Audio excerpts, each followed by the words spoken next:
Hair ஃபாலை stop பண்ணி hair க்ரோத்தை ப்ரமோட் பண்ணுற மாதிரி full and full natural ingredient மட்டும் வச்சு பண்ணக்கூடிய சூப்பர் எஃபெக்டிவான ஹேர் ஆயில் மேக் பண்ணலாம்.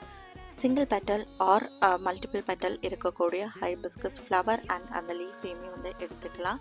ஃப்ரெஷ்ஷான ஹென்னா லீவ்ஸு, ட்ரை லெம், மேத்தி சீட்ஸ், ரோஸ்மெரி, கருஞ்சீரகம், வெட்டில் small onion, big gooseberry, henna leaves, curry leaves, tulsi leaf, ஹைபிஸ்கஸோட single petal or multiple petal flowers and leaves எடுத்துக்கலாம். ஆலோ ஃப்ரெஷ்ஷானது யூஸ் பண்ணிக்கலாம். ஃபஸ்ட்டு ட்ரை ஐட்டம் போட்டு மிக்சியில் நல்லா ஃபைன் பேஸ்ட்டாக அடித்து எடுத்துக்கணும். அதுக்கப்புறமா வெட் ஐட்டம்ஸ் எல்லாம் போட்டுட்டு நல்லா திக்கான பேஸ்ட்டாக தண்ணி சேர்க்காமல் அடித்து எடுத்துகிட்டு கோகனட் ஆயில் தேவையான அளவுக்கு ஆட் பண்ணிவிட்டு நல்லா சூடானுமே அடித்து வச்சிருக்கக்கூடிய பேஸ்ட் போட்டுட்டு இந்த அளவுக்கு நல்லா டார்க் ஆகிற வரைக்கும் நல்லா ஹீட் பண்ணி எடுத்தோன்னா சூப்பர் எஃபெக்டிவான ஆயில் ரெடி. ட்ரை பண்ணி பாருங்கள். இந்த மாதிரி மோர் வீடியோஸ்க்கு நம்மளோட சேனலை சப்ஸ்கிரைப் பண்ணிக்க. தேங்க்ஸ்.